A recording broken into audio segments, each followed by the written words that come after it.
Et ma soeur, ce n'est pas parce que tu es la fiancée d'un prophète que tu es prophète. Oui, parce que tu ne deviens pas boxeur, parce que tu es fiancée d'un boxeur. Ah oui, c'est ça aussi certaines femmes. Vous dites, vous avez l'appel de Dieu. Pourquoi? Parce que vos fiancés sont des appelés de Dieu ou ton mari est un appelé de Dieu. Ma femme est servante de Dieu parce que Dieu l'a appelée. Elle n'est pas servante de Dieu parce qu'elle est la femme de Marcelo, parce que ça ne se communique pas par les bisous. Ah oui, il y a des gens ici qui donnent beaucoup de bisous. Hein, ouais, il est ouais. Ah non, non, non. Maman, toi tu dis tu as l'appel de Dieu. C'est venu comment? Par les bisous. Dieu t'a parlé, il t'a appelé sa servante. Dieu t'a parlé. Quand toi et Dieu vous causez, vous parlez de comment?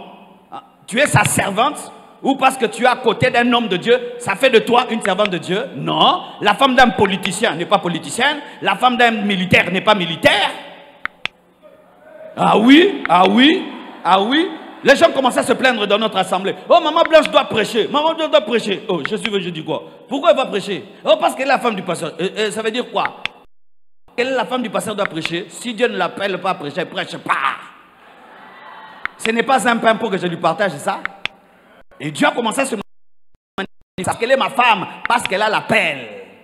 Parce que si je l'amène à servir Dieu dans le haut niveau, sans l'appel, c'est comme si tu transformes l'ânesse en dromadaire. Quand tu vas amener maintenant l'ânesse dans le désert, il n'y a pas de bosse et il n'y a pas de provision d'eau, elle va mourir.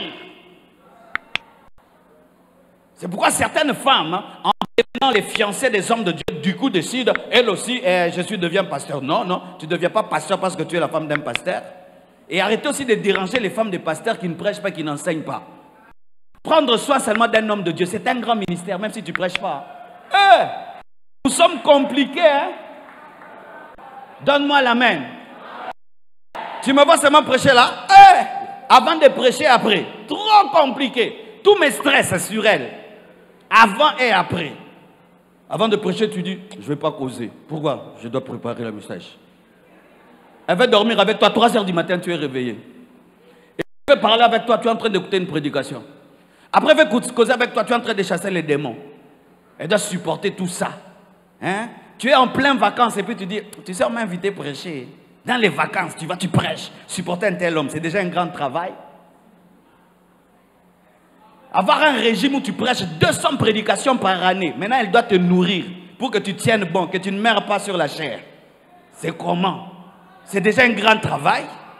Mais vous, si la femme du pasteur ne prêche pas, elle n'est pas digne de respect. C'est le jour qu'elle prêche que vous faites tomber, que là, vous la respectez. C'est pourquoi vous forcez les femmes de serviteurs de Dieu, toutes à devenir des docteurs et des révérendes.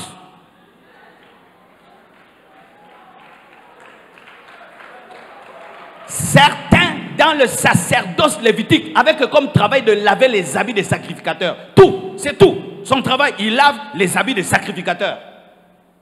Pour que je sois propre comme je suis, comme ça, en bonne santé, il y a un grand travail derrière. Maman Blanche. Et elle sera récompensée pour ça. Et si Dieu ne l'appelle jamais à enseigner, elle est déjà bénie, elle a une grande récompense qu'on la laisse tranquille. Mais elle prêchera le jour où Dieu l'appellera. Pas parce que moi j'ai décidé, parce que Dieu a décidé. Mais écoutez les mamans, que personne ne t'envoie au front si tu es civil. Au Koufa, en français, tu mourras.